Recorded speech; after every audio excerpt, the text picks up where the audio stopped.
เพราะฉะนั้นคลิปนี้เป็นคลิปสุดท้ายเนาะคลิปสุดท้ายของเจเพิงสีบอมีเจเพิงสีบ่ได้เฮ็ดคลิปบ่ได้ลงสื่อโซเชียลต่างๆแล้วก็สิบ่เห็นแล้วบ่มีแล้วก็นี่เป็นคลิปสุดท้ายคันมีก็สิอีกอริยบทนึงอีกบทบาทนึงอีกบทบาทอีกอริยบทนึงแม่นครับอีกอริยบทนึงก็สิเดี๋ยวสิแจ้งพี่แจ้งน้องอีกทีหลังว่าสิไปทางใดสวัสดีครับสวัสดีครับพี่น้องทุกท่านอันเป็นที่รักและเคารพของโลกของเพิงกับลูกของเพิงอันนี้ลูกของเพิงลูกชายผู้นี้ลูกชายน้อยชายกลางตัวเนาะชายกลางลืมเลยเด้ลูกหลายคนหลายเบิ่งจัง3 คนนี่ก็บ่ได้ลงคลิปโดนแม่นพี่น้องเพิ่นก็ถามอยู่เพิ่นว่าคือบ่เห็นลงคลิปจักเที่ยแปลว่าสิบ่ยกมือขึ้นแล้วสิวางมือสิวางมือสิบ่ได้เป็นเจเพิงแล้วบ่ได้เป็นเจเพิงแล้วบ่มีฮัลโหลบ่มีคลิปกินบ่มีคลิปไลฟ์สดแล้วบัดก็สิให้ลูกของเพิงแอดมินนี่ติให้แอดมินนี่ล่ะเป็นผู้สร้างผู้แปลงต่อไปจังได๋ก็ฝากลูกชายในเด้อพี่น้องเด้อจักเฮ็ดจังได๋ต่อทางนี้ก็เลยยังบ่มีความคิดอยู่ครับก็สิไปเรื่อยๆนั่นแหละคือพ่อเฮ็ดนั่นแหละเนาะอันใดก็มอบหมายให้พี่ให้น้องได้เบิ่งแย่งเอาบ่ดีก็อันใดบ่ดีก็คอมเมนต์บอกลูกบอกหลานลูกหลานบ้านเฮาคือเก่าน่ะฮักพ่อใหญ่เพิ่นก็ฮักลูกพ่อใหญ่เพิ่นนำจักสิผู้ใดหลายโพดบัดนี้ลูกก็ได้เฮ็ดยังบ่มีคอนเทนต์ดอกของผมก็คือสิบ่ได้ไปปั้นเจคนใหม่ดอกแต่ที่อันย้อนกลับไปอันที่เฮาเริ่มสร้างช่องแหละก็คือว่า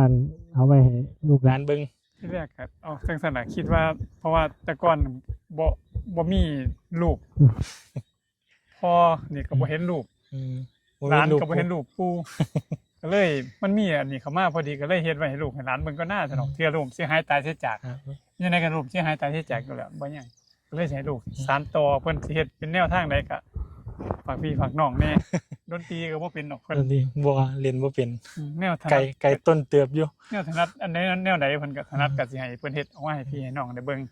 ในลูกของเพิงนี่ล่ะลูกของเพิงฝากพี่ฝากน้องทุกท่านก็สิได้ออกหน้ากล้องตัวบัดนี้บ่ได้ออกจักเที่ยไอ้ช่องแดงเพิ่นก็หัวก็แฮปปี้เบิร์ธเดย์4 ปีแล้วเด้อเพิ่นว่า4 ปีแล้วยังบ่ครบแสนเนาะยังอีกเท่าใดล่ะ 3,000แม่นหลักพันใกล้แล้วล่ะใกล้สิ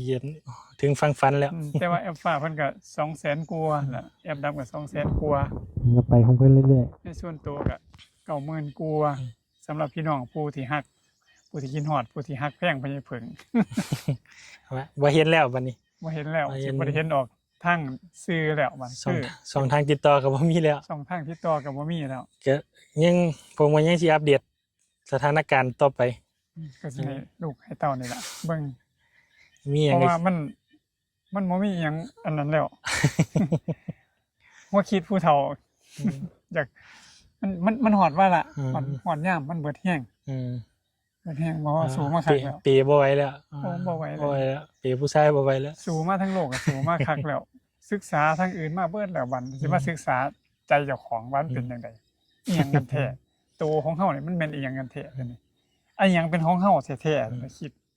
ก็เลยสิมาศึกษาเบิ่งจังซั่นล่ะขอบคุณพี่ขอบคุณน้องทุกคนฝากเด้อลูกของเพิงเบิ่งผมมันกัดที่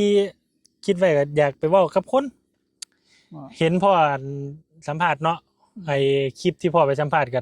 ตั้งความหวังว่าไอ้บ่แม่นตั้งความหวังอันคิดว่าไปหาหมู่ให้พ่อไปหาหมู่พ่อ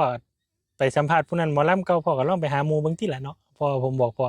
อันนี้ของผมก็คือสิไปหาหมู่คือกันบัดนี้ไอ้ไปถามหมู่แล้วว่าหมู่เฮ็ดงานหยังเท่าสาขาอาชีพแม่นครับอยากฮู้ว่าเจ้าของบ่มีอันเขาเอิ้นว่าความฝันเนาะของผมนอนบ่ฝันแม่นอนบ่ฝันนอนบ่ตื่นน่ะนะนอนขี้คร้านอะไรก็เลยบ่ฝันอยากฮู้นะว่าเพิ่นเฮ็ดอาชีพนี้เพิ่นมักหรือจังใดนะอยากถามคนอยู่เพราะว่ากลัวสิฮู้ว่าเจ้าของมักเฮ็ดหยังก็นำสอบ้านนี้ก็นำสอพี่สอน้องนำสอหมู่สอพวกเพราะว่าแนวเพิ่นถนัดก็คือก็สิให้เพิ่นเฮ็ดออกมาให้เบิ่งแนวเพิ่นถนัดก็สิกลับเข้าไปเฮ็ดอาชีพเก่ามันมีอยู่อันลูกแนวเพิ่นถนัดก็ได้อ๋อก็พ่อเด้โดนบ่เด้ผมกว่าสิพ่อคนพ่อตัวเองแม่นกว่าสิฮู้อ๋อมักเฮ็ดอันนี้ตัวนี่ซั่นดอกจังเฮ็ดให้พี่ให้น้องให้พ่อให้แม่พี่ให้น้องเฮาเบิ่ง นี่แหละให้พ่อแม่ ที่อันสนับสนุนเจเพิ่งเบิ่งแล้วก็ติชมเพราะว่าคันอีปล่อยทิ่มห้างไว้กับ ก็ทิมไปซื้อ ทิ่มไปซื่อ เสียดายเสียดาย ๆแต่เสียดายก็ถ้านอกจากเสียดายก็เอาไว้ให้ ไว้ให้ร้านเบิ่ง เอาไว้ให้ร้านเบิ่งเอาไว้ให้อันผู้นั้นผู้นี้เบิ่ง ไว้ให้ร้านสาวเบิ่ง กำไรมันอยู่หม้องนั้นอยู่แล้วเนาะเฮากำไรเฮาบ่ได้สูงเฮาหวังเอาแค่ว่าไว้ให้ลูกหลานพ่อทายไว้ให้ลูกเบิ่ง เบิ่งแต่ว่าพี่น้องเพิ่นมาสนับสนุนก็เป็นบุญ แม่น เป็นบุญ เป็น หลาย คนอันนู้นได้มาฮู้จักแล้วได้มาพ้อกันแล้ว ได้มาเฮ็ดได้มาพบเจอแล้วมวนเรื่องธรรมะมวนเรื่องบ่อื่นดอกเรื่องที่เฮาสร้างเหตุสร้างปัจจัยมา เพราะฉะนั้นคลิปนี้เป็นคลิปสุดท้ายเนาะ สุดท้าย คลิปสุดท้ายของเจเพิงสีบอมีเจเพิงสีบ่ได้เฮ็ด เห็น คลิปบ่ได้ลงสื่อโซเชียลต่างๆ แล้วก็สิบ่เห็นแล้ว บ่มีแล้ว อืม ก็นี่เป็นคลิปสุดท้าย คลิปสุดท้ายคัน คลิปสุดท้าย คันมีก็สิอีกอริยบทหนึง อีกบทบาทหนึง อีกบ่ว่า อีกอรีบทหนึง แม่นครับอีกอริยบทหนึง อืม ก็สิ เดี๋ยวสิแจ้งพี่แจ้งน้องอีกที่หลังออกว่าสิไปทางไหนนี่ให้ลูกนี่แหละมาแจ้งพี่แจ้งน้อง ครับช่องทางการติดต่อสำหรับอาจารย์ต่างๆเนาะที่อัน อืม เพิ่นโทรมาก็สิได้ติดต่อผ่านมาในเพจนี่แหละกับผม อืม แต่ว่าอันของพ่อนี่ก็สิบ่ได้บอกที่อยู่บ่ได้หยังแหละ อืม ให้ติดต่อสำหรับผู้ใดอยากสนับสนุนอยากอันนี้ยังสิอัปเดตอีกเทียหนึงครับ อืม อีกเทียหนึงว่าอัน